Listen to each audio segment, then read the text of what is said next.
Hi everyone, welcome to the Brooklyn Rails 115th New Social Environment.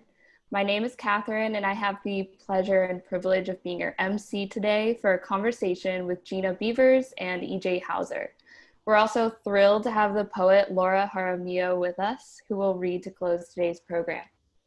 The Brooklyn Rail acknowledges that we are on the unceded territory of the Lenni, Lenape, Canarsie, Shinnecock, and Munsee peoples. We acknowledge the many indigenous nations with ties to this land, and we recognize that the Lenape still call Mannahatta home. Finally, the Brooklyn Rail stands in solidarity with the uprising unfolding across the country, following the murders of George Floyd, Breonna Taylor, Tony McDade, Nina Pop, David McAtee, James Scurlock, Jamel Floyd, Ahmaud Arbery, Rashard Brooks, Raya Milton, Dominique Remy Fells, and Toyin Salau, and in response to generations of structural violence against Black communities. Black Lives Matter, and we will continue to support ongoing action in the struggle for racial justice. Before I introduce our host, we'd like to begin with a brief moment of silence.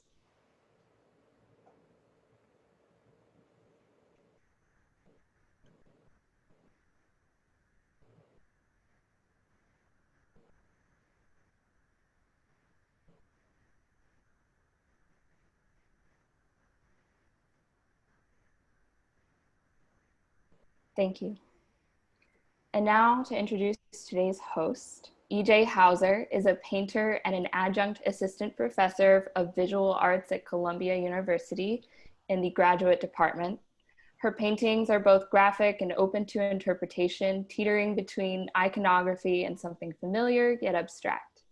Our guest today, Gina Beavers, creates paintings and installations from photos culled from the internet and social media and rendered in high acrylic relief.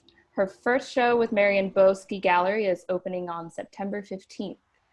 EJ, take it away. Thanks. Just want to thank you, Catherine, Sophia, Nick, and our dear beacon of light and information, Fong Bui, for creating this space, which is free and anti-fascist, which is very important at this particular moment in time. I don't know when I first met Gina. I remember visiting her studio like years ago.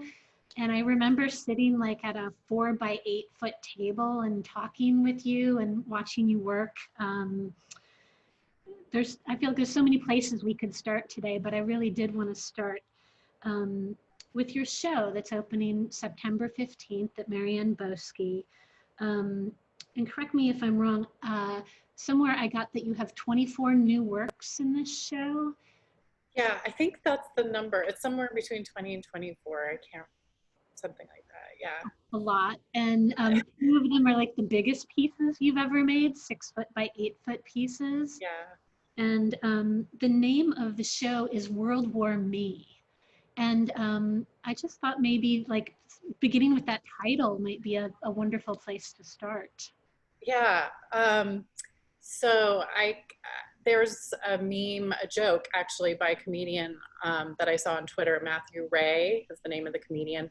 And it's like a picture of Sarah Jessica Parker from Sex and the City typing, you know, in her kind of like inner monologue that becomes, you know, the narrative of the show. As the world was on the brink of World War III, I thought, was it time for World War Me?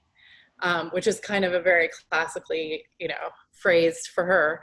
I just thought it was such an amazing joke and so relevant to the time that we live in, where we're really looking sort of inward, and yet we have all of this external, you know, these things happening outside us constantly. And this kind of mashup between the world and global events, and then incredibly personal, intimate details of people's lives. So you're like going through your feed and you're seeing, you know, global upheaval next to someone's dog, you know, and it's just, so it's literally like the world and me on the one hand. And then on the other hand, it kind of refers to a lot of different bodies of work within the show. So there are like a lot of different threads going through it. So it's sort of me at war with myself as a painter a little bit, just in terms of themes. And yeah. let's take a look at an image from the show, and I always find that makes it easy to kind of start the gab, is to look. Yeah. So, Gina, I'm super familiar with your work, but maybe if there are people out there looking at your work for the first time, help us kind of see your painting, because I would not call this like a traditional kind of painting, you know, it's very three-dimensional. So maybe just a quick introduction, how you build your work, and kind of what we're looking at here. Yeah, so for a long time, I've been building just acrylic, very thick, people call it acrylic medium, but it's basically acrylic paint with or without pigment.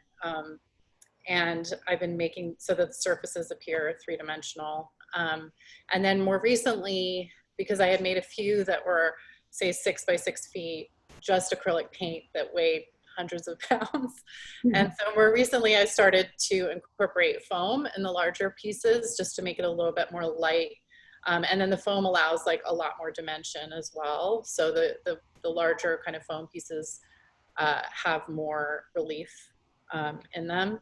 I think, you know, initially I had started, you know, working with relief as a way to make sort of photorealistic paintings, but insert an element of unpredictability. So I wasn't just like gonna project a photo and paint it or paint it exactly. I now had to deal, like kind of contend with the surface of the painting as like this challenge that I had to overcome in order to render something. But I'm always trying to get like sort of back to the original photograph. So this one, this is kind of an offshoot of a bunch of paintings that I've done of like lip tutorials. But now I'm actually painting, these are my lips, rather than appropriating images from the internet, or, you know, me painting like a Jackson Pollock or a Franz Klein or Ellsworth Kelly, like on my lips, and then taking photographs and then making these Photoshop. And for this one, because of the theme, I mean, these were sort of the first that I've done in this series, and they're very color-based. So I literally just went looking for abstract paintings within a certain color range.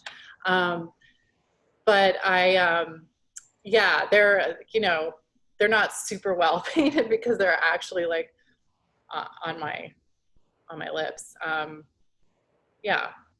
I mean, something that I love about this piece is just, you know, it's funny, but there's like also this irreverence, you know, because, and I feel like so much of your work has this beautiful way of, you know, immediately like, oh, you know, it's funny, like someone taking the time to paint like Franz Klein on their lips.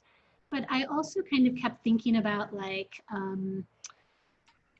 you know, the way it upends this kind of like myth of male heroic painting, this painting. Do you kind of, is that like in your head while you're making it, after you're making it, where like tell me how you kind of see your relationship to this irreverence, this humor, this criticism that you're giving to art history sometimes and the internet. I feel like I'm trying to dive into everything at once. Yeah, no, for sure. I mean, I think a lot of the works that I have made that reference art historical, like whether it's Van Gogh or whoever it is, you know, there's like this duality where it's like, I really respect the artist, I'm influenced, I can't not be. At the same time, I'm like making it my own and poking a little fun. And so there, you know, a lot of these pieces like originated with the idea of like fan art, you know, like you'll find, you know, Starry Night, all sorts of Starry Night images online that people have painted or sculpted or painted their body with, or so it kind of comes out of that. And then I just started to reach a point where I couldn't find, like if I put in like Franz Klein body art, like I'm not gonna find, you know, I have to make my own, you know, like I have to, so then it started to get a little bit geekier. I don't have all the work for my new show photographed, as I was saying, but I have a piece in the show that I have a Lee Bonteque that I'm painting on my cheek, you know, like that's not something, that's a very kind of art world, like geeky, like you really love art to get it. You know, it's I'm not going to find it. It's not like a pop cultural moment where everyone's painting that on their face, you know? Yeah. So yeah, so, and you know, the lips, I don't know. I mean, makeup, it's a whole conversation around femininity and makeup. And I think for a long time when I was making makeup images, there were people that just thought, oh, that's like not for me because it's about makeup, it's feminine. But I think, you know, I just noticed, was it yesterday or the day before, AOC did a whole live where she was putting on her makeup and talking about how empowering makeup is for trans communities. And so I think, you know, like I'm interested in that. And then like lips are very symbolic too, as, you know, in terms of femininity or, yeah, so. That was kind of one of the questions I had for you, which is I sort of assume that these are women's lips, you know, and now that I know they're yours, that's confirmed. But there is a kind of gender ambiguity to these pieces. You know, Yeah, no, absolutely. You know, and that's, you know, well, in not to go too far into it, but like within the whole world of, you know, the makeup and this huge business that makeup has become between Kylie Jenner and Rihanna has her makeup line. And, you know, a lot of those like techniques, contouring and things like that do come out of drag culture and how to really make your face. So yeah, so even when I've been working from images online, I don't know you know, necessarily the gender of the person who's doing it. I mean, you know, that's, yeah. So I guess in that way, for sure, you know, they could be either. Let's look at another image. I don't want to talk about everything I have to talk about with one image. And I think what I would say, Gina, and I guess I hadn't really noticed this before, but you do kind of have these two, not exclusive, but these kind of two ways of presenting your ideas that I would sort of break down as there's kind of like a portrait like this of like one, you know, visual idea that you're trying to state. And then you've got like these tutorial pieces like we just saw previously. And both of them work with this format, the square, not exclusively, but quite a bit. And I have some ideas why I think you're working with the square as related to kind of the format of social media. Is that what's in your head when you're doing this? Yeah, I mean, I think originally that's where the square came from, absolutely. Because in the beginning, you know, Instagram was just square format. That was like 10 years ago, I guess, Instagram. So that just kind of got baked in a little bit. And it's kind of a nice way to avoid the whole portrait landscape associations. You know, square just kind of could be its own new kind of zone. So yeah, I like that. Well, and I love the way that, you know, the Lee Bonteque body art is now perfectly formatted for the internet. It's like, you know, it's like a looping, you know, it's self-generating in a way.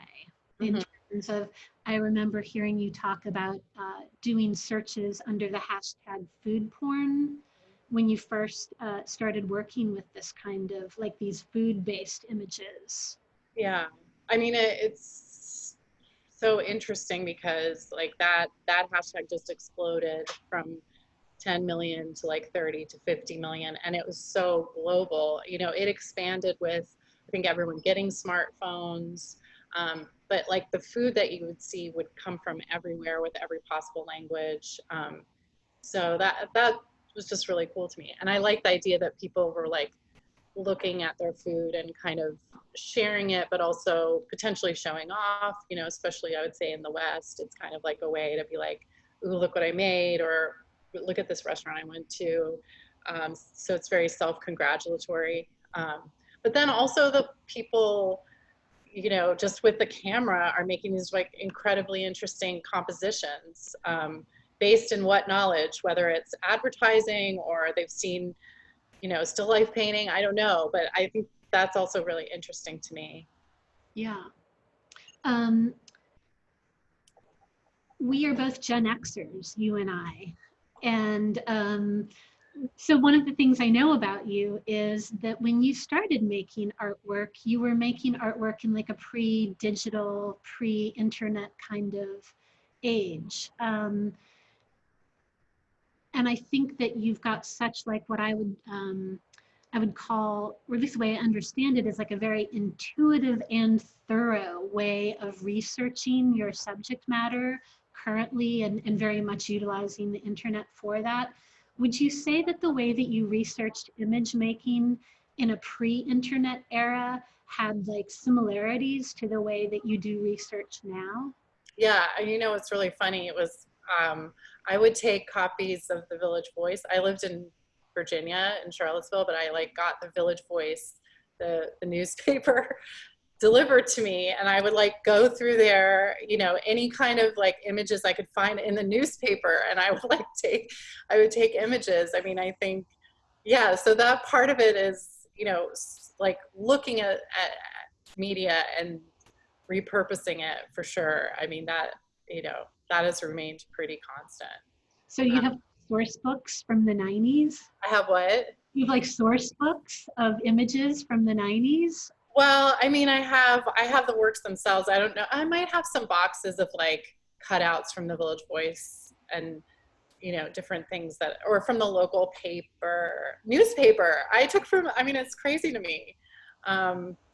Yeah. And I think like, you know, there's such a resurgence within painting. If you look at the last 20 years, and a lot of that has to do with the wide availability of images, you know, online. Like, because, you know, if I wanted to paint a figure, I had to find an image in a newspaper, maybe have someone sit for me. But now it's like, you can just go on and find like almost any position of a figure, you know, like you have so many possibilities. So it's definitely, you know, changed art making or painting specifically. Let's look at another one. Oh yeah. So I have a question in relationship to what you just said, which is obviously, like, I know that you do a lot of research on your phone and you've got like these files that you keep on your phone. How do you go from the flatness of the digital image into thinking about your pieces in 3 dimensions? I mean, like, we all know what French fries are, but like there's still so much information there in terms of, you know, the 3D-ness of it. Yeah. Well, I draw it out, and then I don't know, I have a way that I can kind of see depth in a certain way, the way that you would just draw in charcoal, but I can kind of do it in 3 dimensions with the acrylic. I do have assistants that help me on these larger pieces, and I'm like trying, it's like very much like an apprenticeship thing where I'm trying to teach them how I see things. Was like very hard to teach, you know, how to like, well, this is this depth. Oh, and this is this depth, you know, I don't know. It's just something that I almost like when I took my middle school tests or whatever, my high school tests, I placed really high in visual spatial, whatever that is. And they were like, you should be an architect. So, you know, so I might have, you know, that's the acceptable thing you tell parents of creative kids, you know, should be an architect. Yeah. So Money at that. but I don't know if that answers your question. I mean, it starts with like a drawing, I grid it out, and then, but it's a lot of going back and forth between the original photo and what I'm working on. And I'll literally like put, you know, a photo of the piece I'm working on next to the original photo and just like flip back and forth madly, like to kind of get the sense of like, how close am I getting? Sorry. Yeah, So it's not like there's a tray with a couple of burgers and fries in the studio. It's just really coming from your intuitive sense of the matching back and forth. mm-hmm. Yeah, and trying to like read the depth of something. Yeah. In-N-Out burger. Yeah. Oh. You know, I think that one of the things I think about with your work is this kind of these threads that run through all of your subject matter. Like even if it's food, it's kind of about the body. Even if it's about the body, it's kind of about food. Even if it's about food in the body, it's kind of about desire. You know, it's like is this kind of like an intent? Is this like something you've gravitated towards? Yeah, I mean, I just want to applaud you for pointing that out, because I literally never made that connection between in and out and, you know. No, I thought we were going to talk about, like, I feel like In-N-Out Burger is problematic, and, you know, they have, yeah, their politics potentially, yeah, I don't know.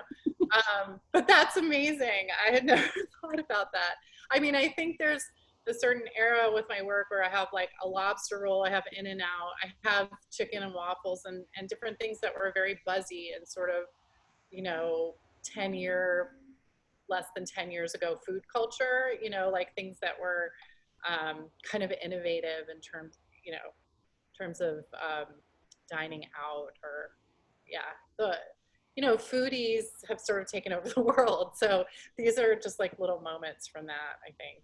But yeah, the question of the body and food, super interesting. I'm not really sure. I mean, at the time I was making a lot of these and I made a ton of meat paintings. I was vegan and I was like making so it's not like a personal thing, but yeah, there's definitely something there. I mean, I don't know, as an American, food and body, those two things are just fused, right? I mean, in our minds, our body image, our weight, our consumption, our, you know, starving ourselves, gaining too much, you know, it's just like constantly assaulted with that. So that could be part of, yeah. I mean, I guess that's kind of some of what I was thinking is like, it's a particular, at least in my opinion, a woman's experience of that uneasy relationship between like food and the body and desire and pleasure and, you know, a moment in your lips, forever on your hips kinds of yeah. things like, for sure. Let's look at another one. Is there anything else if I'm moving too fast, No. it's just, I want to make sure we look at all of your images before I get through, like, I don't want to have all my ideas on one of your. Right, sure, yeah. So, this one, you can really see this three-dimensionality of this piece. And, you know, I feel like there's a kind of like also like monster, like there's a kind of like, what is distortion? What is cropping? How much information do you need visually to recognize the images that you're presenting versus like it being a kind of provocative of certain kinds of questions, you know, like. Yeah, I mean, I think one thing that occurs to me when I'm looking at these in terms of depth is, you know, a certain kind of photography where the camera is angled, you know, from a certain position from your body down, or, you know, there are all of these kind of camera angles that are maybe fairly new. I mean, in terms of the history of photography, you know, so like, that's kind of interesting to me. I mean, the lobster, yeah, it's kind of this alien form, but also, you know, again, very self-congratulatory, right? Because you're having, man, I'm loaded because I'm having this like feast, you know? Yeah. About class and privilege too. Yeah, it's a little bit, you know, but just like really also fun to paint, you know, fun to try to conquer this like really complicated subject. How big is this piece, Gina? I think this is like, maybe the long side is 2 feet, or maybe it's 16 by 20. I can't remember exactly, I'm sorry. Something like that, like. And kind of what were your first forays like off like a flat canvas into doing sort of relief like work? What did that look like when you were first starting out? Yeah, well, I had been making really flat. I mean, I hope I'm not repeating myself too much from other kind of conversations I've had, but I used to do like very flat abstract work that was like very hard edge. And I had seen, like I'd seen this sample sale of t-shirts with all these graphic tees with like amazing designs and patterns on them. They were all like abstractions and done with a screen printer, you know, a screen printing machine. And I was like, what am I doing? I'm just making like something that could be screen printed. So I started to think about, well, I want it to be more handmade. I want it to look like it can't just be made on a flat machine. And so an art Gara who had Gara Paint, who now, you know, Gara Paint's still there. He no longer, you know, he's still a part of it. He was in my studio building. He started bringing me a bunch of acrylic. So I started experimenting with the acrylic, but it was still very much in the realm of sort of abstraction, but just a little bit 3D. Maybe there were some textures that were built up, or sometimes I would put the acrylic down flat and peel it. You could paint on it and then stick it like stickers, that kind of stuff, like experimenting with it. Yeah, and then I just started like 2010, I don't know, around there, I started to see a lot of images in my feed of food. I just, you know, and I was really drawn to the ones initially that were more abstract. Like you know, Chuck Webster, shout out, great painter. He had posted like short ribs that he had made, and I like, they looked kind of abstract. I like made a painting. I think that was maybe my first one. So, yeah. One of the things that I've heard you speak about, Gina, and you know, you and I both do a little bit of teaching, and I love this idea of, you know, engaging or making failure your friend on some level. I've heard you speak about because there's no one who's going to teach you how to paint like Gina Beavers, except for Gina Beavers. You had to like make it all up yourself. And so there was like so much, I would imagine, trial and error along the way. But I really do think that most painters do kind of teach themselves, or most artists teach themselves how to do what they know how to do. Like it's a process of elimination plus like wanting to go towards something. Can you talk about that? Yeah, it's interesting. I have a friend who has worked for a lot of artists, and she said that that's always a thing where an artist will say, okay, well, we're going to do this thing. This is not how you normally do it, but this is how I do it. And it will always be a process that the artist has like kind of pioneered, you know, engineered themselves. So yeah, I identify with that. I just really like the tactility of this material, and I want to use it, but there are definitely times when I run into like technical issues, and I'm just like, I don't know who to ask, because even the people that make the material don't really use it in a certain way. So you're just like sort of left to test things, and more like a scientist, you know, is this going to hold up? Is this, you know, yeah, I have to do a lot of that. And then over time, like keeping an eye on them. What are they doing? How is it aging? Like, you know, because it's sort of unknown. I don't know. I would say this is like this is like a really well-known image. I feel like I see this image often in association with your practice, Gina. This is cake literally being taken out of the bottom of a human being. And this was one of the ones that made me also, in addition to kind of the lips thing, you know, I guess it's a woman, but you know, there is a bit of gender ambiguity, but I guess because of like the problematic nature of that, like, you know, a moment on your lips, forever on your hips, then I kind of decided that this was like a woman, you know. Yeah. And it's, and I think, you know, the thing that I like about so much of your work is there's like, there's activity going on, you know, in the work. There's like, it's like a very, lots of process to actually physically make your work. And then there's like all of these activities going on inside the activity, you know? And yeah. I love this idea of like, you know, you're kind of having to create like almost like a recipe, you know, you're making your own your own paintings and then almost like serving it for us. Yeah, that's so amazing. You know?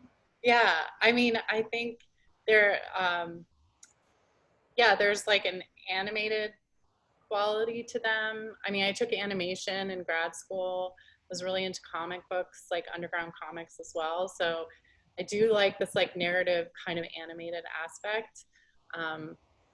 Yeah, and there is, I think that whole thing with like a recipe is just that idea that you sort of get in there and you don't know. I mean, you hope it's going to turn out a certain way, but when you're in the middle of it, you're just kind of putting things together and like fingers crossed kind of, you know. I can say that because I just started to learn how to cook, so I can use that reference. Yeah, I mean, this image was interesting because it came out of this era, 2015, where I first started to notice like looking at images and not knowing if they were real or not real. And just starting to see the effects of Photoshop and like memes and just like a distrust of what's real, what's not real, which I think has just accelerated, you know, over the last 5 years. So, and that kind of holds hands with like the advent of the camera into our image making and consciousnesses, and that idea of trompe l'oeil that we have from, you know, painting. Yeah, well, I'm really interested in photorealism in a certain way, partly because like we live this. I mean, right now I'm looking at. I mean, technically these are photos of all of you guys. You know, we are living in this other world of which is pretty much dominated by photography. And so I'm like really interested in like a photographic light. Like I like the glare of things. I like, because I wanted to refer to that second life that we live, you know, not this, you know, not in our real worlds, but like online. And is it meant to like coexist with that world or challenge that world, criticize that world, poke fun at that world? Like, how do you see the position of that? Yeah, I think more just to document it in the way that you would document the real world. You know, just the way you go sit in a field and paint a landscape. It's like that, but just for the internet, you know, or just for that world. That way, yeah. I love that answer. Let's look at another one. Okay. Oh yeah, this is from that same series of like real, not real, like, you know, it's a real body, but it's like fake hands that look real. I don't know. It was. This is a real bra that one could buy on the internet, correct? Yes, EJ, you better snap that up. Yeah, no, this is something, yeah, I think just funny. I mean, one of the beauties of like everyone having a camera and the insane kind of commerce that goes down online is like, there's just so much that is weird and interesting and random and funny, so. Yeah, I mean, these seem to be kind of male-ish hands to me on this bra. Like I can't swear to that, but there's like a, you know, there's something kind of sexist, right, about a bra like this, maybe, yeah. Or I don't know, playful. I don't know. Yeah. But I've kind of I've been thinking about you know, I identify as a woman and a woman artist, and the kind of difference that we have today in using women's bodies that maybe like guys wouldn't be, like, I don't know. I kind of like that a woman made this image, you know, there's something empowering about it. And I've kind of heard you talk sometimes about how women have this unique opportunity right now to kind of reclaim this like space of, you know, sexual imagery or sexy imagery. Yeah, I mean, I think I've said this before, but you know, we spend potentially a lot of our lives being sexualized, you know, whether we want to or not, you know, from a young age, like comments are made, like it's pretty nuts when you think about it, particularly when you compare it to sort of a boy's experience growing up. So yeah, I mean, we should be able to use it however we want. Like if you've been subjected to it, like what, I don't know. You know, I have a sort of a sense about like how far is too far. I mean, in the that's sort of an internal sense, but I also, I don't know, I feel like we can joke about it in kind of the safe space of a painting, you know, like we can joke about these things, or I can make jokes. Like I have a painting in my Boski show that is like a very anatomically correct vagina burger. It's like a burger, yeah. And I don't know, I mean, I just think it's funny, it's fun. It's kind of irreverent in the sense that like finding a vagina online that is like full frontal, that I can work from, is like a whole kind of political situation. They're hard to find. They're photographed, you know, enticingly but demurely a lot of times, or it's just from straight up porn, which is like its own kind of culture and economy, and you know, so even just finding that image to work from, and then what would the objection be? That it's too explicit, that I'm somehow you know, denigrating the vagina, like by making it silly or something. But it's like, I don't know, our bodies are silly, and you know, it's just not our bodies, but everybody's bodies. I mean, they're, yeah. So this is probably a little unfair, but I'm thinking about when I spoke with Judith Bernstein, you know, people were so upset about her using phallic imagery. And it's, you know, and I know, again, this is like an overgeneralization and probably a little unfair, but it's kind of like male artists have been using genitals however they want in art making forever. And then women, like whether you're using, you know, dicks or vages, like it's like we, you know, we can't use either. Like I'm not sure then what we're supposed to use, you know. yeah, well, I mean, the power of, well, first of all, let me say Judith Bernstein is the inspiration behind my vagina burger, because it's like large scale, and I was definitely thinking about her work, so I want to give her a shout out. But yeah, don't underestimate the power of controlling women's sexuality. I mean, it just happened, you know, WAP came out, Cardi B and Megan Thee Stallion, and there was just like all of this conversation around whether or not they could do that. Was it right? Was it wrong? It's just like the fact that it's controversial, you know, we're still dealing with, you know, we can't even own our own, you know, our own bodies the way that our own representations. So. Just before we go into the next slide, when I was looking at this, it reminded me of that Sarah Lucas picture, the self-portrait from the late 90s of her in the t-shirt with the eggs, you know, the fried eggs. Oh, amazing. Yes. It was always one of like my most favorite fierce, funny images when I was like a kid. Totally. And I think, I mean, like there are a lot of photographers and meme makers and people who've done the eggs on breasts, like online. And I, you know, she deserves credit for that, because she did it first, you know. It was really amazing. And the expression on her face, like she just owns that in such a great way. Anyway. So great. No, she's wonderful. Yeah. Okay, before we say anything, is this related to Sarah Huckabee Sanders?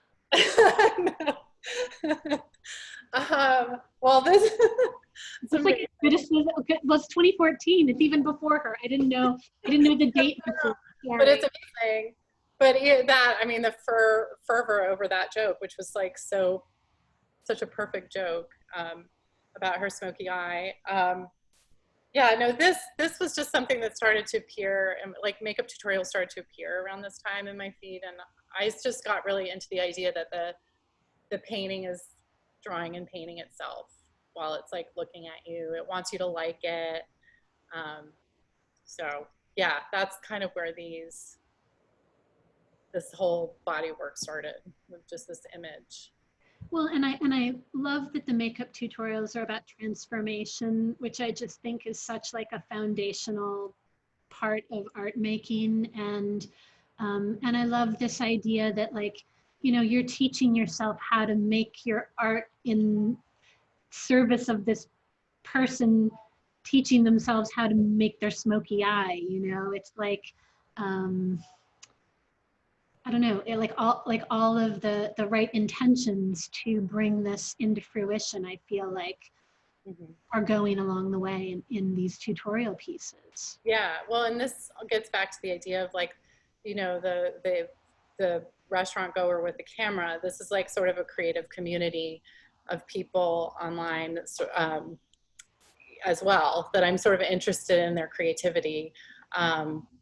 Yeah, and the idea of this like kind of self-determination, the self-making too, like I'm gonna make myself what I want, you know, what I want to be. Yeah. Well, and also kind of the, like if it's on YouTube, it's free. So you can learn how to make your smoky eye like for free. It's Yeah, for sure. It's like a very democratic kind of proposition. Totally. Yeah, I really like that. Let's look at the next one.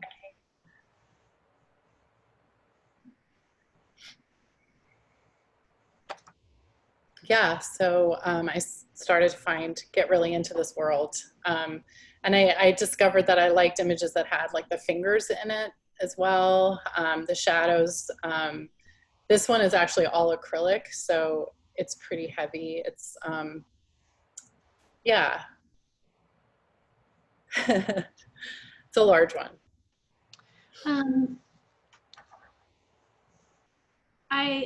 I keep thinking about Paul Tech, who's like one of my favorite artists, and like the kind of like segmenting of bodies and the kind of like simultaneous like attraction, kind of grotesqueness of what he does. Does he play into your thinking at all? Yeah, absolutely. Because you know, his meat pieces that are, you know, birthday cake, I think, which is like within this metal kind of minimalist sculpture, this kind of minimalism with the kind of bodily like grotesqueness of the meat. I like that contrast between, yeah, so even just like the way that the images are gridded, and I've made some that are just like 4 lips. And to me, I'm like, this is sort of color field. So it's like this playing between these more traditional, more minimalist forms, and then this kind of ostentatious, like kind of, you know, self-advertising kind of instinct, or this very bodily, yeah. So I love him. I mean, I think his work is so amazing. His experimentation, like the range of works that he made, his whole, yeah, everything he did, really inspiring. Yeah, in terms of the grotesque, can we go to the next image? Like in these earlier pieces that you do, and I don't know if this is like a strict tutorial kind of series image. This seems to maybe be about a little something like one of these things is not like the other kind of plays. But I feel like in the new works, you're almost like breaking down the frames. Can we go to the next one? Yeah, and well, let me kind of finish that thought. In the newer pieces, in some of the ones that I've seen, it's like you're breaking down the individual frames that are separating the different stages of the tutorial. And like there's one that you have where there's like, instead of an eye, it's like lips for the eye. And then there's also lips where the lips should go, but then there's like lips over to the side on the face. And it's like, all the action is taking place simultaneously in one frame. And it's got this kind of, this like, again, this kind of monstrous quality to it. What made you, like, how do you, I mean, obviously the frames represent the individual steps for things, but what was your thinking for the combining everything into one picture? Yeah, well, I mean, one of the situations is that I'm moving away from found images and found tutorials, and I'm creating my own. So like we looked at that black and white image with the lips, and my whole idea with that composition was that it would be like an all over composition, you know, like a classic kind of abstract expressionist kind of all over, So I was playing with that. I have another one where I'm working with pink lips with George O'Keeffe, and I turn the lips so that they're more like vagina. So I'm kind of like playing more, and it's really just a function of me creating my own compositions. The Leap Montague piece, I am just like, step by step by step by step. Yeah, but I feel like for those, it's weird. I have a Laura Owens, like a piece where I paint a Laura Owens on my lips, and this Leap Montague, I want to show step by step, like as though I'm a fan, as though I'm trying. Where with the more kind of famous artists, historical artists, I'm a little bit more irreverent. Like I feel like I can play more with, because it's almost like, work that's in the public domain. I don't feel, but I want to show a little bit more respect. So maybe the sectioned off part is a little bit more respectful. Yeah. And would you say, because working with like other artists and referencing other artists, it just seems like such a sincere, like, I heart art, and I know I really love art, and I'm always making like secret homages to artists and, kind of trying to embed them in different ways. And I feel like that is something that at least all artists that I know really play with, is that, and I kind of call it like holding hands with other artists, because you're so happy that they laid the groundwork before you. Yeah, for sure. Yeah, no, I love that. Yeah. We're the biggest fans too. I mean, yeah, the biggest. Yeah, if I can tell you a dumb story, but so my dad was a consul in Toronto. He was the American consul, and he had to help Keith Richards in the 90s get his visa to come to the States because he'd had all sorts of legal problems. And so my dad actually hung out with Keith Richards in his car, and he was playing his new CD or something, but he talked to my dad about music. He had heard all of the new Britney Spears. He had heard everything that like was on the radio. He knew every single musical act in the world. He was just so obsessed with music, which I just like, I think about that, like that's how you feel, right? You just, yeah, that's what's been so hard about this time without art, is like you feel sort of like a half person when you can't go see things and you can't, yeah. So. When we had our phone call the other day, you were talking about how, I think it was during our phone call, you were saying that usually like going to the studio is so joyful and fun. And then when it was like everything else, and I think it was referencing that article that you sent me, about how, like when friends and fun and everything is taken away and you're just kind of in the studio working, there's like a different kind of, it's been a little bit of a different experience because there's nothing else to kind of balance all of the work. And I know that you keep really regular, like you're in your studio 5 days a week, 6 days a week? 6, yeah, usually 6, yeah. About 12 hours a day. Well, I mean, yeah, that's what's interesting. I mean, I used to keep those hours. The essay I sent you is from Zadie Smith, her book of essays, Intimations, which is really wonderful. And she talks about her writing schedule being sort of laid bare to her family, and them actually seeing how this insane way that she lives her life, like by segmenting it into these like, and it's funny because I feel the same thing. I used to work 10 to 10, but now because of the pandemic, because, my husband's home and like, he doesn't have a lot of interaction with people, I feel a real need to come and see him. And he's the only other real person I can hang out with regularly. So my whole, like, I mean, I still work a lot, but I've like shifted my priorities in a certain way to like give time in a way that it's completely changed the way that I, organize my time. So. I really miss studio visits with friends, people getting to see the work in progress. Yeah, it's crazy, totally. I Yeah. also had the experience of like all of the work for my Boski show, because it got delayed, just being in my studio for months and months and months and like staring at it like, you know, where usually you could just like work on it to the last minute, like, let's get it out of here. Okay, I don't have to think too much. Oh, well, the show's on, too bad, you know. And this is like, no, let's sit here for hours and stare at this thing and debate whether or not, you know, it's interesting or good or so. The best day is the day all the work leaves the studio. Let's look at the next one. Okay. Oh, Burger Eye. I love this one. Thanks.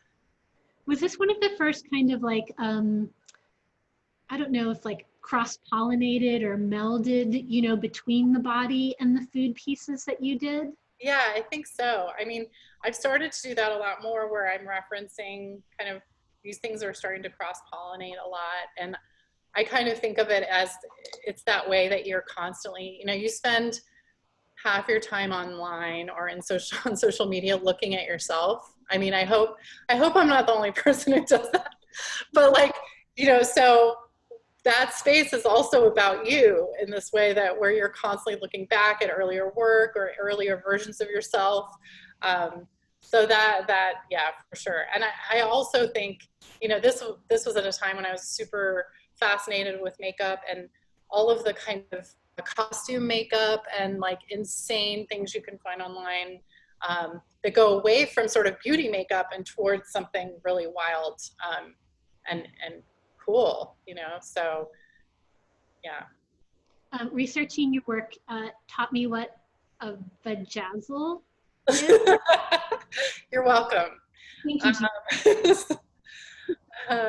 Yeah, I mean, if anybody doesn't know, I was just first introduced through that show, Everybody Loves Essex, which was kind of like an English Jersey Shore. And they would get bejazzled, you know, all the time. It was like maybe 10 or 15 years ago. Wild. I totally missed that. I feel like really uncool. Don't worry about it. But let's take a look at the next one. Okay. Oh my gosh. So, I mean, nails, it's like, they're little canvases, right? Yeah, totally. I thought this one, like when I made this one, I really thought this is really deep, because it's like the roll of the dice, you know, it's like fate. It's like what will happen, you know, but you know, these deeper philosophical issues kind of melded with nails, you know. I thought it was interesting. When you think of like all of your nail pieces, for instance, do they belong to different hands? Are they your hands? Are they like, Yeah. like how do you think of who, or are they just like, because they come from the internet, that's where they belong? Yeah, I mean, I think there's always, with all of the pieces, there's a biographical element to them, an autobiographical element. Even though they may technically be other people's hands, there's something that I'm thinking about or that I relate to. So it's kind of both, yeah. But this idea of like holding something, yeah, and just the wild opportunities for nail art that exists now, you know, it's like really fascinating. So. Do you get your nails done? No, I mean, they're like, I'm a painter. I do get my toenails done occasionally, but not, you know, not this year. But yeah, I can't, maybe for an opening or something. Yeah, for Exactly. sure. Yeah. Let's go to the next one. Okay. Yeah. Okay, I love this image. Like, this one is like so terrifying, socially critical, amazing. I want it. Like, it's got so many things. Like, whose feet, and like what is going on with the feet? It's crazy. Yeah. I know, and there's even a toe ring, which is really nice. Yeah, I don't know. It's a found image from. This piece is maybe 5 years old, I think. So sometimes like the images have even existed online for 10 years, I don't know, or Yeah. So, I mean, I like how you describe like for instance, if you're working on a show, you're always simultaneously looking and grabbing images off the internet, but it's kind of like something you're not exactly sure why you're grabbing them. And then there's a kind of like going through those images for the next show or the next body of work. Is that kind of how you work? yeah, I definitely do that. I just like collector of images, and then go back and kind of think what is meaningful. Because I've had this thing where I gravitate towards images that are sort of aesthetically really interesting, but also have a narrative that's like really interesting. They have to have sort of both. And then whether or not that narrative like is interesting to me, you know, or relevant to me in some way, that I understand it sort of subconsciously. That's sort of the process. Yeah, and more recently creating more my own kinds of memes. So like when you asked about the nails, I have some recent ones like eggplant nails, which is my hand with like, you know, I'm starting to make my own. Yeah, so. Do you see those photo collages that you make as almost like drawings? I guess so. Yeah, they are. I spend a lot of time on those and take like hundreds of pictures and do little shoots, and you know, so they are they kind of are. Would it be okay if we looked at some of those images that you included from the pandemic? Yes, yes, like that sort of iterates some of your process. Yeah, for sure. Oh my God, so many. Oh. Oh, I'm sorry. This is a muskrat. I saw one of these like week 1 or 2 into the pandemic down by the Newark. I live in Newark, down by the river. This thing was on the sidewalk in an urban, you know, a very like busy street, just like reclaiming, like nature just reclaiming.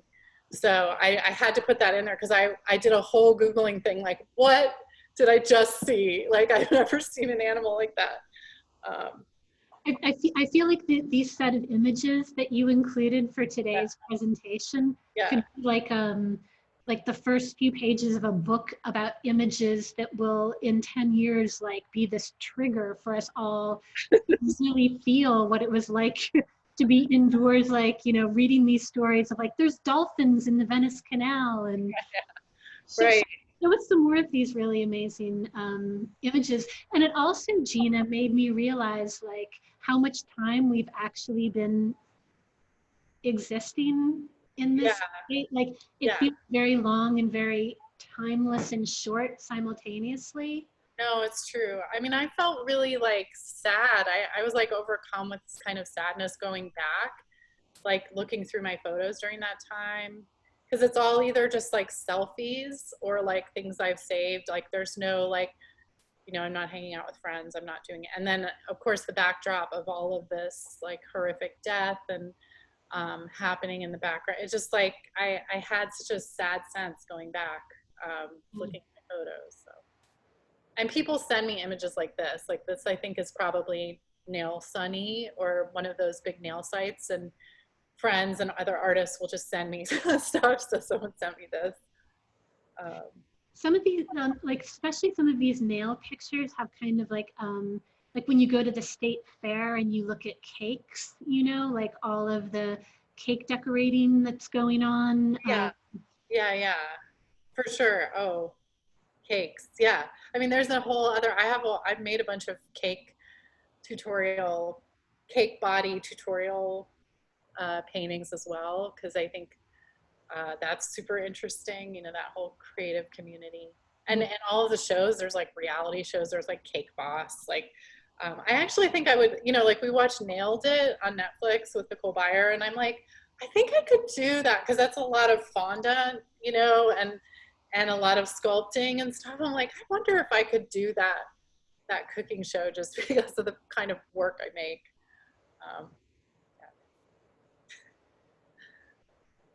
I can't wait to watch that show, Gina. That's my, yeah, and you know, I had an N95. I feel like a lot of artists had an N95 at the beginning of this, just because we did. So that's my sad N95 mask worn. Gosh. This is actually from our window in Newark of the protests here after George Floyd's death. So I took a bunch of images out of the window, but it was huge. I mean, there were 12,000 people or something. So. Oh, I learned how to cook, like, and make pasta and things like that. So, you know, I did the thing that everybody's doing, but it's been really wonderful. Yeah, I feel really like relaxed, like get home from the studio and cook and just feel like, well, this is going to come out in a certain kind of way. And I feel like I can also be successful at it, maybe, where I don't know about the studio. You know, was I successful? It's much more a gray area, but like cooking is like, oh, I did that thing and it tasted good. Yay, gold star, you know. So I kind of needed that, yeah. Well, like cooking offered this other vehicle for kind of working through how to fail, you know? Because Yeah. I'm not really a good cook either, but I have been able to contribute more to the general eating in the house. And then I don't know what I thought would happen if I made something that was really bad, but you know, it's like cooking. Yeah, cooking, yeah, pasta. Yeah, I mean, Amazing. yeah, I like this image too. This is the kind of thing I gravitate towards, where it's like on a towel, you know, like, hey, I'm going to take a photo for the internet. Let me put it on this, like, you know, kind of suspect looking towel. But yeah, mass. And I think that's the last image. I made that the last image because like that feels feels appropriate. And before we open it up for questions, just so we can kind of take a look, like a sneak preview of your show at Boski opening September 15th. Can we look at that video that you made? Yes, for sure. Yeah. Cool. So this is the video. Oh, I'll tell you after. 10. I take an hour for lunch at like 2, and then an hour for dinner around 6 or 7. I live around the corner, but Newark has a curfew right now at 8, so I can't work past 8 o'clock. The artist from the past I would most like to meet would be Elaine de Kooning. She was a fantastic painter, but also really social and welcoming. She would invite people off the street who had nothing to her studio, as well as some of the richest people in New York society. My favorite museum, that's really tough. I would say the National Gallery of Art in Washington, D.C., or the Museum of American Art in D.C., which has an amazing outsider art collection. I lived outside D.C. in high school. I used to go there all the time. So my studio is in Newark.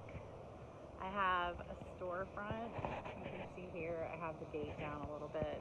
And then I have another space upstairs around the corner. The other space is upstairs here. I don't know if you can see behind me. Oh no, above the deli. Yeah. The thing I'm inspired by is this street art that's on my street. Sometimes developers will hire artists to create like really bad street art, but I think this is really educational and kind of beautiful to look at. It's about the Underground Railroad and quilt patterns. So really recently I've been working on this piece. It's really hard to get a good angle on it. It's really big for the space. It's the largest piece I've worked on. It's like 8 feet high and 6 feet wide.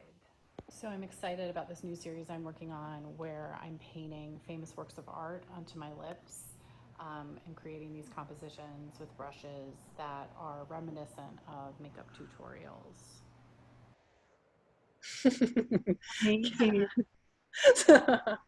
I realized like the way that I'm speaking, I had to get each clip into like 15 seconds so that it could potentially be a story. So I'm like, but also I think I seem so like unbothered and like sort of chipper. And now I'm just like, who was that person? I feel different, you know, aged. Yeah, I know. Yeah. It's been a long, slow burn, huh?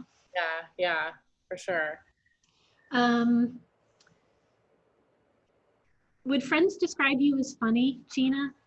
Oh, I don't know, actually. I don't think funny, maybe silly. My parents used to call me rubber face when I was a child because I had like so many expressions.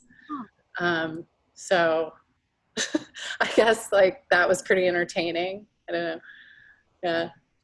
I always think about, one of the things you talk about your work is that in internet culture and meme culture, Instagram culture, it's like culture, I've heard you say it's made to be liked. And I think there's something about humor. It's a kind of request to like join in the fun and, make people get along. And I think it's interesting, given that some of your subject matter is critical of our culture, of our political system for very good reasons, but your work strikes such a beautiful balance of irreverence, just so smart. I've really enjoyed speaking with you about it today, Gina. Thank you, EJ. I really appreciate it. Yeah. And I might have some other questions, but it's probably time. Yeah, for sure. Done this before to have other people ask you questions. Thank you, Gina. Thanks, EJ. You're amazing. Thank you. Thank you so much, EJ and Gina, for this conversation. It's been amazing. We do have a lot of great questions coming in through the chat. Our first question comes from Clarity Haynes. Clarity, I will give you a mic now. Okay, thank you. Such a great discussion, you guys. Thank you so much. And Gina, I'm a huge fan of your work, and I had so many thoughts throughout this, just thinking about the experience of seeing the work in person versus online because of the sculptural element and how different it can be. And I think of you as a trompe-l'oeil painter myself, or sort of playing with the concept of trompe-l'oeil. And I was wondering how you feel about yourself in relation to that tradition, and also how you feel about your work in real life versus being seen on social media. Yeah, that's such an interesting question. When you started to say, I think of you as a Trump, I was like really worried. I was like, oh no. Yeah, I mean, I think a lot of the trompe-l'oeil arises, I think like the butt cake was like a good example of like this idea of looking at things closely and close up and like not quite knowing whether they're real or not. It's sort of a feature of the internet. So it literally, our whole internet experience is a little bit trompe-l'oeil. Yeah, so that's like super interesting to me. And then the second part of your question was about, I'm sorry, I didn't sleep very much last night. You asked, yeah. Oh, just about, I guess that was the part more about like people seeing your work in real life versus on social media. Yeah, I mean, there's an incredible like flattening effect like online. So I think a lot of times my works appear a lot more expressionistic or rough in person than they look a lot more like finished. But that's just like this kind of lens that everything like the human brushstrokes and things like that sort of are not translating as much. And I kind of think, I love how they look in photos. Like I spent a lot of time looking at them in photos because they look like this other kind of alien being. Like they don't look like a painting necessarily or a photograph. They're somewhere in between. And they look like almost like I'm a special effects person on like a horror movie or something, like I like love that kind of quality to them. But then, I've said this before, it's just like they exist in two worlds. We exist in two worlds, so you might see them online in a certain light. And then, and I was going to say too, like back to the trompe-l'oeil thing, we're inundated with sort of a visual culture and we're reading images. I feel like in some ways we read images as easily as we read like words now. We've just become these like meaning making machines. That's why like people get in a lot of trouble for different images that they post because they can read a certain way, whether or not and so I think that relates back to this idea of trompe-l'oeil, like where we're just like so visually engaged with narrative and meaning. Yeah, definitely. And then thinking about what EJ said about being Gen X and having grown up kind of pre-internet. I think it's interesting the way your work is so much about the internet, and yet physically it's such a craft. Like it's so much about making and this kind of visceral sculptural presence. Yeah, for sure.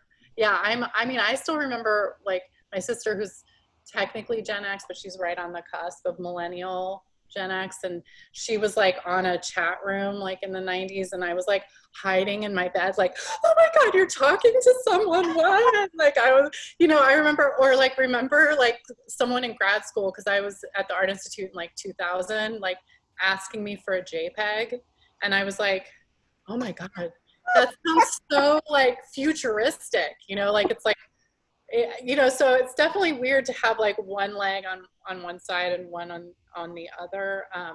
But I think a lot of the instincts just come from, you know, just trying to be honest with myself and as an artist about what I'm seeing and what I'm interested in, and just like, you know, go with it, you know, because like honestly too, I mean, some of the people who've taken to Facebook the most, you know, like, you know, my great aunt is like amazing on Facebook. She has like a whole, you know, a whole life on there.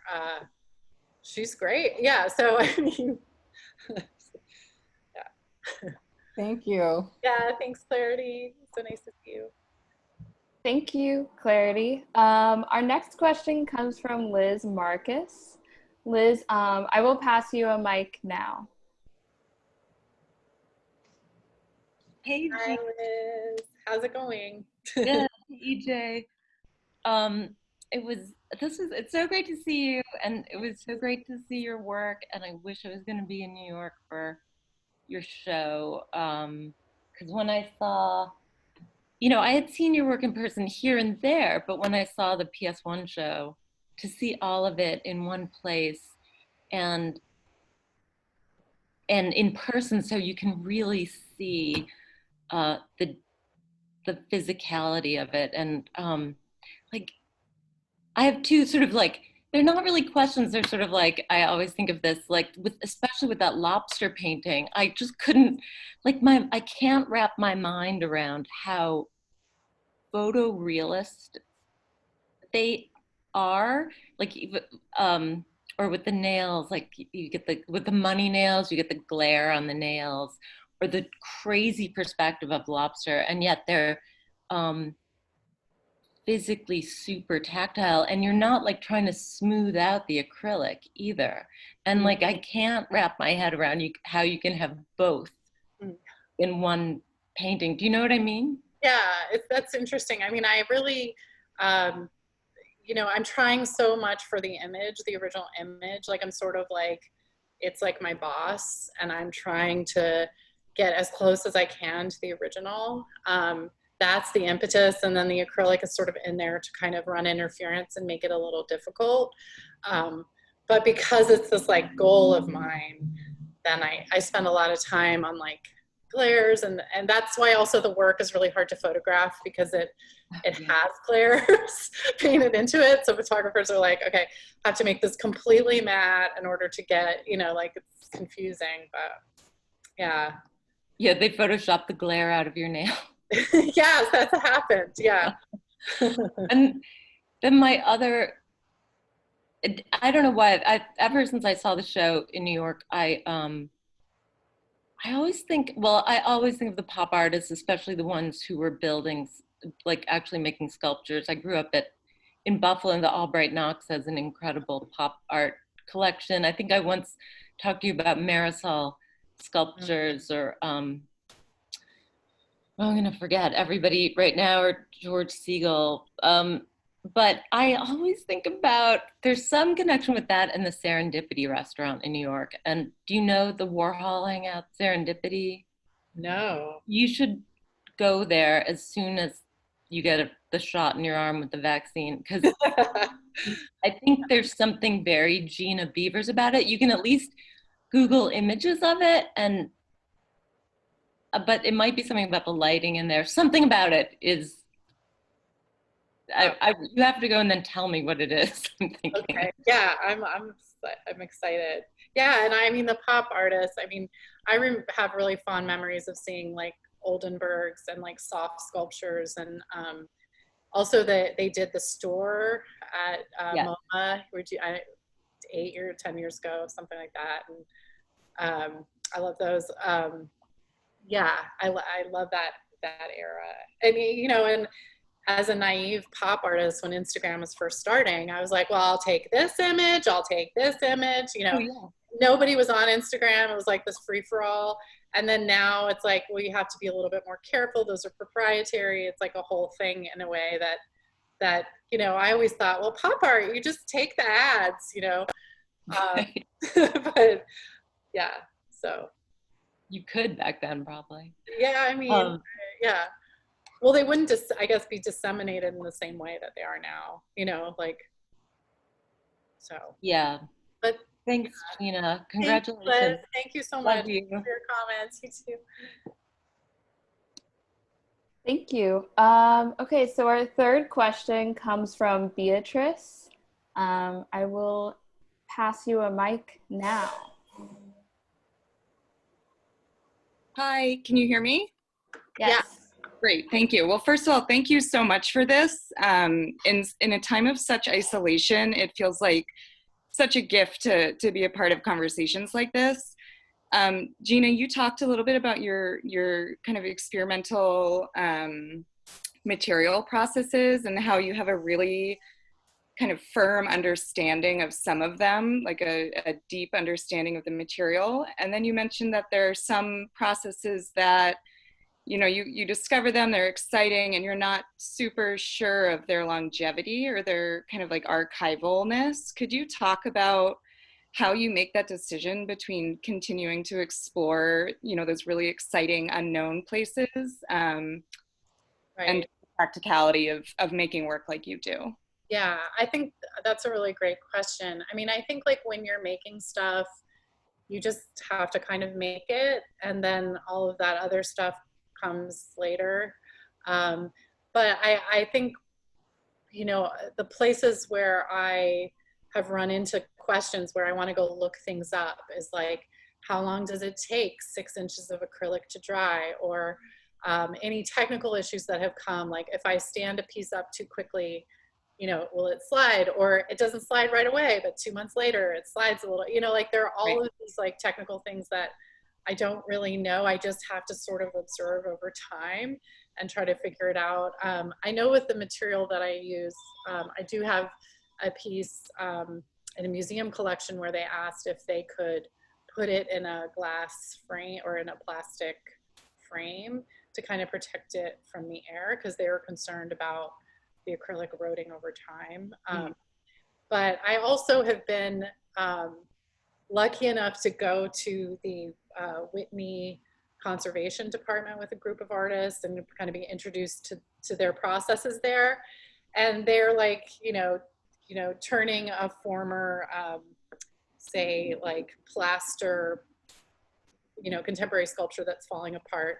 They're just like reconstituting it. They can do anything. Yeah. So it's like kind of funny because they sort of wanted to show us like, hey guys, make sure your stuff's archival. But at the same time, we can literally bring this back from the dead. So you know, I don't worry. I also like only need things to really last like 100 years, I figure, you know, because then me and everyone I know will all be gone. So like I'm absolved of it, you know, so I don't get too stressed out about it. I mean, but then this question should probably go to my gallerist and other people who've worked with me, you know, in the hour before a show and something is like falling apart or not working, or, you know, like it's easy for me to say like, but everybody who has to like deal with my work, like it sometimes can be annoying.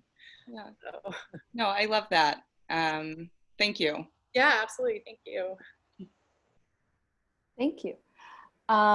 Okay, so our next question comes from Jenna Beasley. Jenna, I will pass you a mic now. Hi. Thanks so much for this conversation. It's been really great. My question is, have you ever collaborated directly with any of the YouTubers that you source from? And have any of them like responded in any way to your work? Yeah, I was trying to put a conversation together for like a book, and I reached out to a bunch of people and they never ever responded to me. I think it's like they don't really understand like what, like, who is this crazy person? Why are they, you know, like, I make art about, so I mean, I've thought, you know, I don't know, I've had dreams of like organizing a show of like various internet artists that work in ways like they're all of these artists who make paintings on their faces or like make their hair into sculptures. And I think it would be such a cool show. And I kind of sometimes wonder if that is the next frontier. Like we had the whole street art kind of, you know, moment and like, you know, changing of culture. And I wonder if these creators online are sort of a next frontier of that. So I'm like super interested in them. But it's like a weird thing where it's like, do you want to do a conversation for my book? And like, not all of that makes sense to people who aren't in the art world. It does, you know, which I get, you know. So it's a really great question. Yeah, I've reached out to different people for sure. Thank you. Thanks. Thanks. Thank you. Our final question and comments come from our publisher, Fong Bui. Fong, you should be able to activate your mic. Oh, thank you. Thank you, Gina. Thanks, Fong. Thank you, EJ. So it's terrific to hear you talk so sincerely about the process and how it got all started. The formation, early formation is fascinating to me. I wanted to ask one question. I mean, I think from that similar show that described earlier by Liz at MoMA PS1, as much as there are aspirations to be built up, to be rendered as, you know, as closely as possible to what can be simulated or depicted in the language of realism, be it protest, irony, erotic amnesia, that's the word that I always associate with your work. Even existential angst of being consumed, particularly in the domain of internet culture. But there's a sense of compassion in the work too. I mean, I appreciate what EJ thought of it as humor and having humor and irreverent. I think there's a sense of compassion that people are much more beautiful than they think, or the object appear to be. And one thing that it also reminded me, since you mentioned Oldenburg, it's occurred to me the early work. The early work is really rooted in performative happening. So it's not really made to be object, to be depicted, or to be presented in longevity, so to speak. Were considered to be erotic, political, mystical even. You know, that's the word that I think he often used. So my question, having said all that, what about, you know, the ceramic funk movement in Florida, in LA, like Robert Arneson? But, you know, I associate the three-dimensionality a lot with his work, and that particularly funk art movement, which we don't talk about so much, but it was a big deal in the 70s, you know? Yeah, really interesting. Yeah, I mean, I think that I'm really influenced by quote unquote outsider art. There's also like Lynn Folks. I don't know that he falls into like the funk movement, but he's like a California artist who works in this way. So there is this way that I really see like the relief as being a format of sort of self-taught artists, or Americana a little bit, because you'll find a lot of relief, a lot of wood carving, say in the Museum of American Art that has like an extensive outsider collection. So I've always really related to that, and it's really sort of a tradition outside of, well, more outside of fine art than, you know, yeah, that I've really been, I don't know as much about the funk artists, but I'm gonna like look into it for sure. But yeah, I mean, I'm like sad that I don't, you know, like that's one of the problems, is that, you know, some of these different movements in art take precedence over others, and you have less exposure to, ways of seeing. I will say, and I think I forgot to include this in my images, but I was very influenced by comic book artists, particularly women, from the 70s, 80s, 90s, Aileen Kaminsky-Crumb, Julie Doucet, and that has a certain kind of funk, like a certain kind of like wildness. And I always talk about, I worked with this amazing woman when I was going to college, who was like a women's studies and anthropology major. And she was writing her thesis on like women's underground comics, and the wildness in them, and saying, equating it with Carnival, and this idea of like, when you're sort of overlooked, you can do whatever you want, because it's not, you don't have all these eyes on you. So you can be like as wild and as experimental as you want. It's your own kind of subculture, So I've always really identified, and those are really amazing comic books if you can find images from Twisted Sisters, and they're amazing. So, but you see that about outsider art or self-taught art, which in a way is quite contrary to what Clarity had suggested. The ability to work to better your skill. Interesting. Yeah. But since you confessed to us just now that there's a definitive love for self-taught art, which is in a way make you closer, or having maybe even unexpected affinity with Jeff Koons and Klaus Oldenburg. Yeah. Thank you so much. This is quite illuminating for me. Yeah, I mean, I like the aspect of Jeff Koons' work that is like, here's our culture. This is it, guys. This is all we got.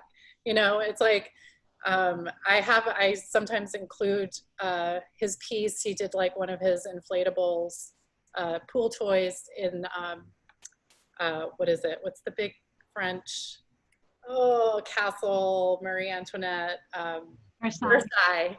Yes. So yeah, he had one of his pool toys hanging in the middle of this grand ballroom.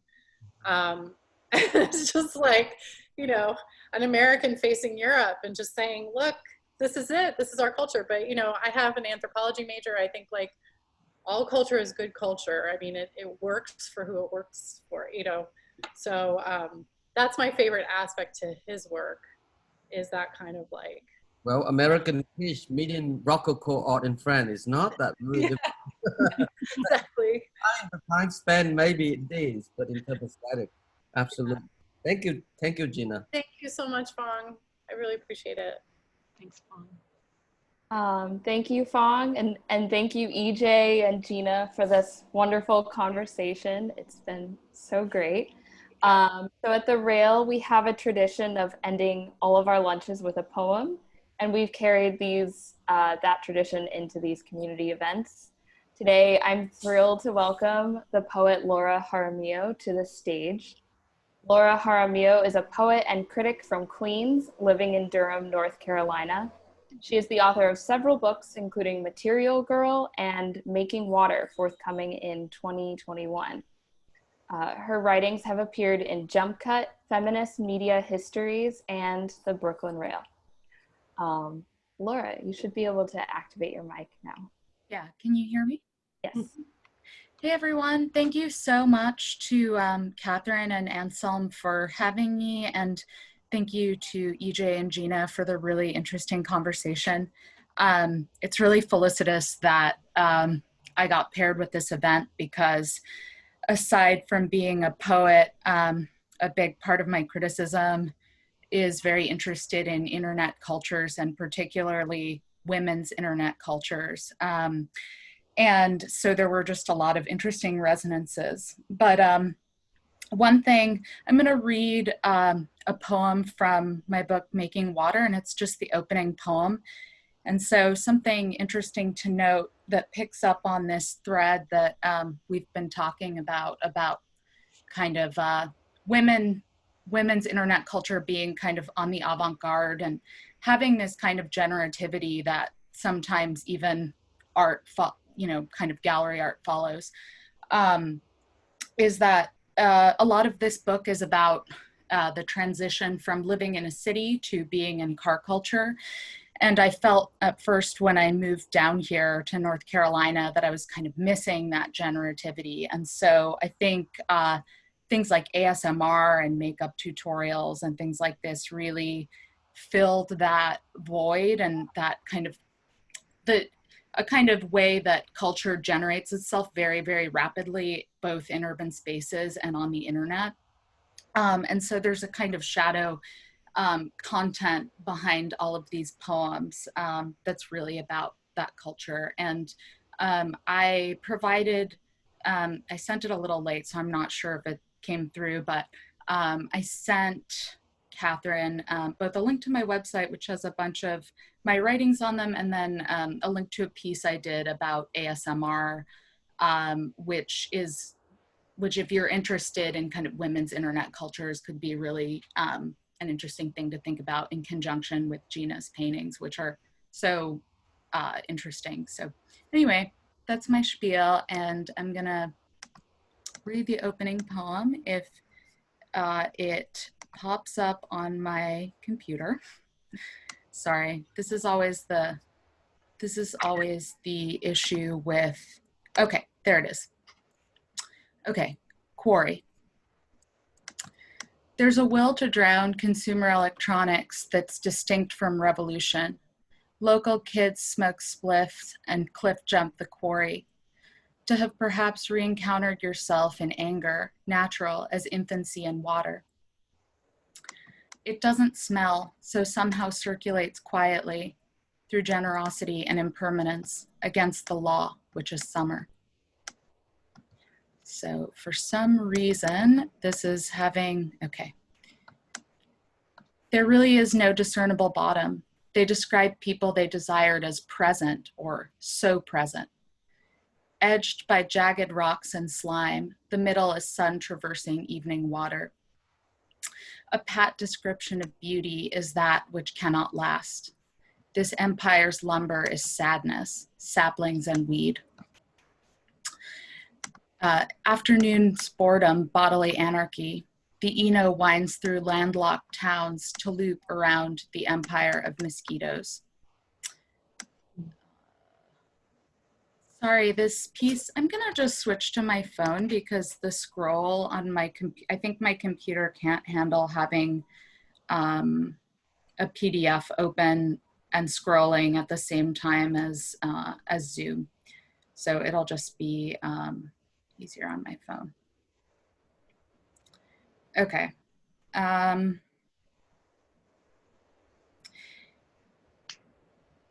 a right at Sitco. To say she's present means everyone else is just not really there. The thereminute cry of girls before they hit the water, grind with their lichens granite to sand. Light scatters through the canopy as a disco ball throws light. Lost for a time in the abstract forest of your name. Leave me now in the head holler. They ask us for herb, we ask them questions. One keeps talking, so continually reveals himself as not from here, maybe a leafier suburb. Manic talk with droplets running down your torso is the tell. Trailers now neater and quieter than the opening through trees. Some spilt diamond substance blinks and chatters above. Skinny and taut, bronze and brown, ringlets heavy with lake, one narrates the spiritual properties of meth. Profane words brush the thinkable. Communion quick becomes some other rite with bodies rent. Water flips the sky's axis, the wild stars of diving and no sound. Two of them were fucking in the lake, and I thought it wasn't real because you couldn't spangle your body in this mud with mine. To live utterly in the airy realm of things and see with borrowed eyes. I've never liked anything more than time, the rites of spring in the strip mall parking lot, what flesh can do in masses with a violet day through the slats, a tendency to float derealized above the afternoon, bodies on the gravel. People ask if in America we eat only hamburgers. dust that traverses the sun's rays down to its depths. Worn rope swing hung from ever younger quaking aspens. She swings off in defiance. The boys applaud a latent desire to be the lone woman among men dimly recognized in the heavy heat, undivided, the one of us who won, not split. Everything I know is fragments swimming off into the private world of women. Thank you so much. Thank you so much, Laura, for that poem. And thank you again, EJ and Gina, for this conversation. This was a wonderful, wonderful Tuesday lunchtime. Please join us tomorrow for our second installment in the Radical Poetry reading series. Tomorrow will be curated by Andre Kudrescu. I will post that link in the chat, but you should all be able to activate your mics and say goodbye as you leave. Thank you again for joining us today. Thank you again, Laura and Gina. Bye. Thank you. Yes, thanks so much. Thanks, Have a good Gina. day. Thanks, Thanks, EJ. Thanks, Catherine. everyone. Thank you. Thank you. Wonderful talk. Bye. Thanks so much. Laura. Hey, thank you. Thank you.